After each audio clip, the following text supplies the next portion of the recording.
to handle difficult people. Now, three quick things that we need to say. Difficult people are all over, and they are not going anywhere anytime soon. So it is important for you to be able to learn a thing or two on how you can be able to handle those difficult people. Number two, handling difficult people is not a cup of tea. It's not easy. It is not something that is easy. It is not something that you can learn and master and say, I know how to handle difficult people. People are dynamic, and you need to learn that. And then number three, it is really possible for you to be able to handle difficult people.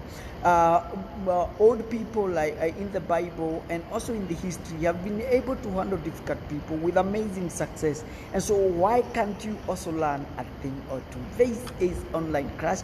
My name is John Kimani. A segment in which we share ideas and insights that can help you to be able to lead better.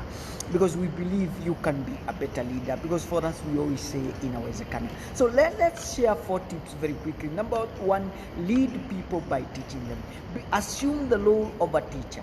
Teach people how to do things, why things are done, how to, when to do things. Always teach. And this is the example of the preacher that he taught people. Because every time when you teach people, you shape them. You shape them on how they are, so that they are ready for the vision. You shape them to assume a shape in which or a level whereby they are able to handle whatever that comes to them. And again, you also attain a quality, a dispensable quality for that matter, of becoming a leader. Remember what Paul told Timothy. He said, and an overseer must be able to lead. And again, when you teach, you become a wise leader. This is what Solomon did.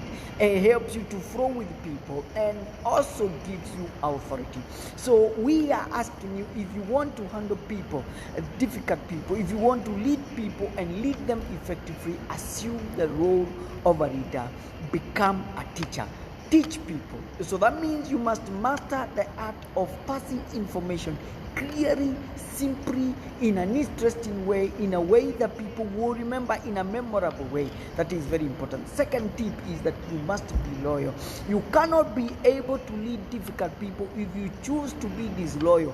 People will follow you. People will be able to go with you as long as they know that you can stick around. People don't want to stick with you if they know that in the event there is a lion or there is a dangerous animal that shows up, that you're going to flee, you're going to take a fright.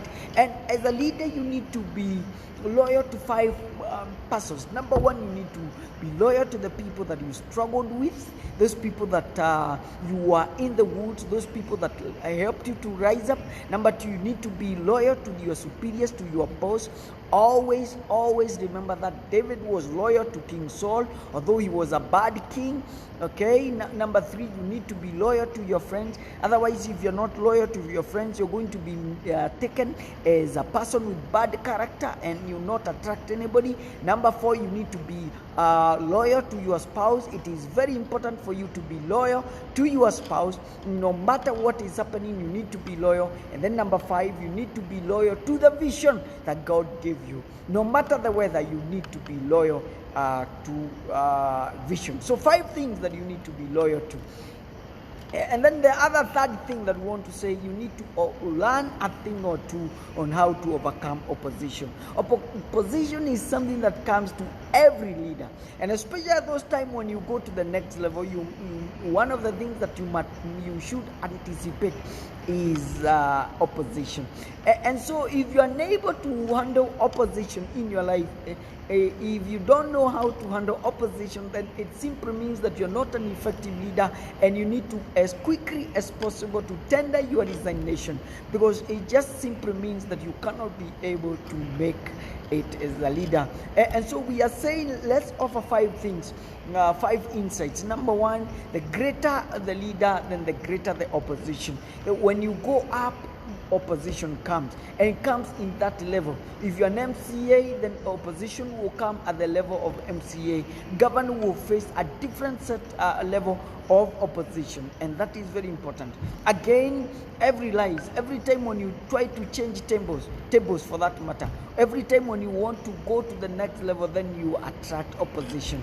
When you challenge status quo, remember when David came and wanted to fight Goliath, his brothers were against him. They really discouraged him. They really spoke ill about him.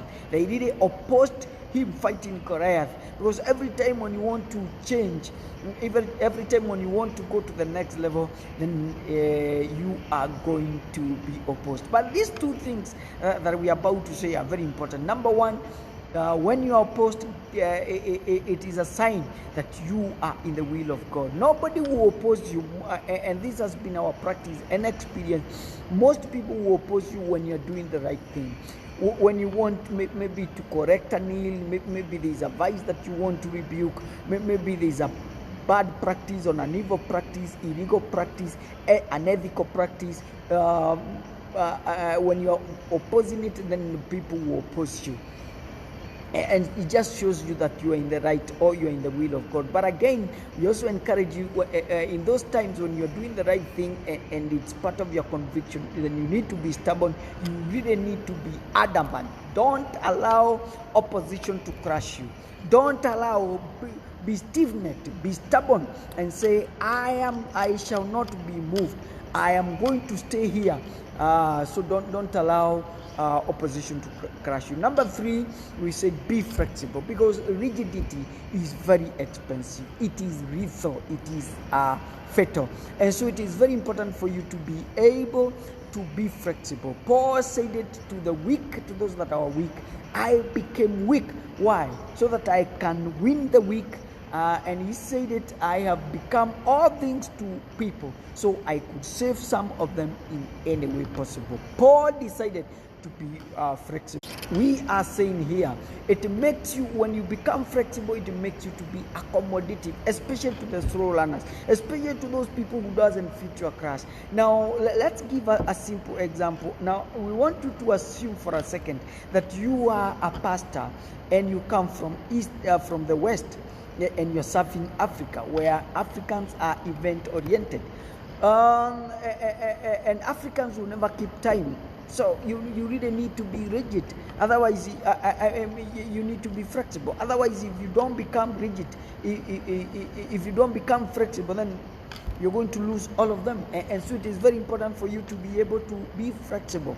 And the vice versa is true. And again, flexibility allows you to be innovative.